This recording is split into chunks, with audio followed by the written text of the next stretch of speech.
পুরো এপিসোড দেখতে জি5 অ্যাপ এখনই ডাউনলোড করুন। শ্যামশ্রী, কত বছর হলো ডাক্তারি প্রফেশনে? 2000 সাল, millennium year, batch of millennium.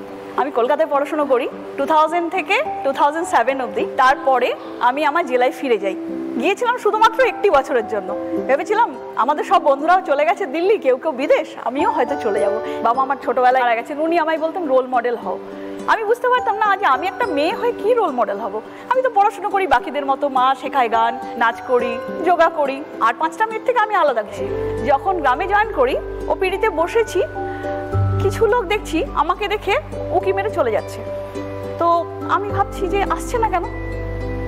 পাশের ওষুধের দোকান থেকে ওদেরকে ফেরত পাঠিয়েছে। ওরা গিয়ে বলছে তোর ওটা তো ময়া লোক, means female person, how she can be a doctor.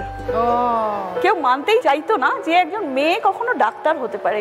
তারা এসে আমায় বলতো, ও সিস্টার, ডাক্তারকে ডেকে দেন। এটা হবার কিছুদিন পরে একজন বয়স্ক মানুষ এলেন, খুব শ্বাসকষ্ট নিয়ে। উনি আমাকে প্রথমে এসে দেখাতে চাইছিলেন না, অ্যাজ ইউজুয়াল। আমি বললাম বাবা বসুন, এটা আমাদের কলেজের শিক্ষা, বাবা মা বলতে হবে পেশেন্টকে, তাহলে তাদের কাছাকাছি যেতে পারবো। এবার উনি বসলেন, আমি তাকে দেখলাম, নেবুলাইজ করলাম, মেডিসিন লিখলাম, ইঞ্জেকশন দিলাম না। উনি আমার পর রেগে বলেন ইঞ্জেকশন দেন।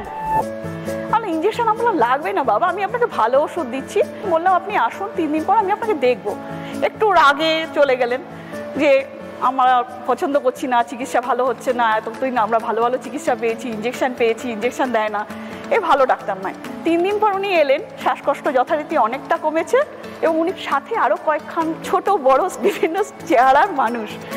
আমি সবাইকে দেখলাম, ওষুধ দিলাম, উনি আমাকে থ্যাংক ইউ বলে গেলেন তার গ্রাম্য ভাষায়, মা আমি ভালো হয়েছি, তুমি আমাদের আরও ওষুধ দাও, রোজ রোজ ইঞ্জেকশন নেবো না। এই যে মেয়েদের জীবনে অগ্রগতি, সেখানে আপনি বলছিলেন যে আপনি অনেকটা অবদান করেছেন। আমি দিদি তখন কি করতাম, মেয়েদেরকে ডেলিভারির জন্য নিয়ে যেতাম, দেখতাম ছোট্ট ছোট্ট মেয়ে 15 বছর 16 বছর তাদের ডেলিভারি হচ্ছে,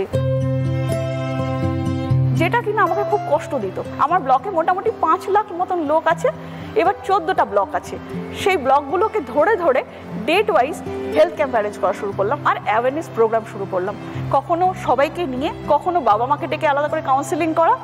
আর অ্যাডোলেসেন্ট মেয়েদের অনেক সময় অনেক ধরনের ইস্যুস থাকে, সেই ইস্যুসগুলোকে অ্যাড্রেস করা। কত বয়সে বিয়ে করবে, আর যাতে স্কুল ড্রপ আউট না হয়ে যায়, কারণ আর্লি ম্যারেজ মানে school drop out, teenage pregnancy, আর তারপরে বার্থ স্পেসিং না থাকার জন্য অল্প বয়সের মধ্যে অনেকগুলো বাচ্চা হয়ে যাওয়া, যার জন্য মা হয়ে যায় রুগ্ন, অপুষ্ট। এই জিনিসটা যখন থেকে আমরা বোঝাতে শুরু করলাম, সেই দিন আমরা দেখতাম আমাদের কাছে অনেক মানুষ আসতেন যারা লিখতে পারতেন না, টিপস হয়ে দিতেন। আজকে সেখানকার মেয়েরা দিদি টেক স্যাভি, তারা স্মার্টফোন ইউজ করছে, ল্যাপটপ ইউজ করছে, তারা পড়াশোনা করছে এবং আগে এগোচ্ছে। এবং আমার সময় হয়তো আমার মতো আরও 1-2 ছেলে বা মেয়ে ডাক্তারি পড়তে আসতো আমার শহর থেকে। আজকে সেইখানে ডাক্তার ইঞ্জিনিয়ার নাম গুণে শেষ করা যাবে না। আমার জেলায় এত ছেলে মেয়ে ডাক্তারি পড়ছে, গ্রামের ছেলে মেয়েরা। আর সবচেয়ে ভালো লেগেছিল যে আমি একজন ভূমিকন্যা হিসেবে যদি সামান্যতম সাহায্য করে থাকি, কাজ করে থাকি, তাহলে আমার চিকিৎসক হিসেবে জীবনটা সার্থক। তা আপনি যে কাজটা করছেন সেটা তাও কিন্তু স্যালুট জানানোর মতো, কারণ আপনি জন্মেছেন উত্তর দিনাজপুরে, পড়াশোনা করেছেন কলকাতায়, এবং ডাক্তার হওয়ার পরে পরিষেবা দেওয়ার জন্য আপনি গ্রামের দরিদ্র সাধারণ মানুষের পাশে রয়েছেন, তাদের সাহায্য করছেন। খুব ভালো, আপনি তো প্রকৃত দিদি নাম্বার। জি5 ডাউনলোড করুন আর সব এপিসোড দেখুন একদম ফ্রি।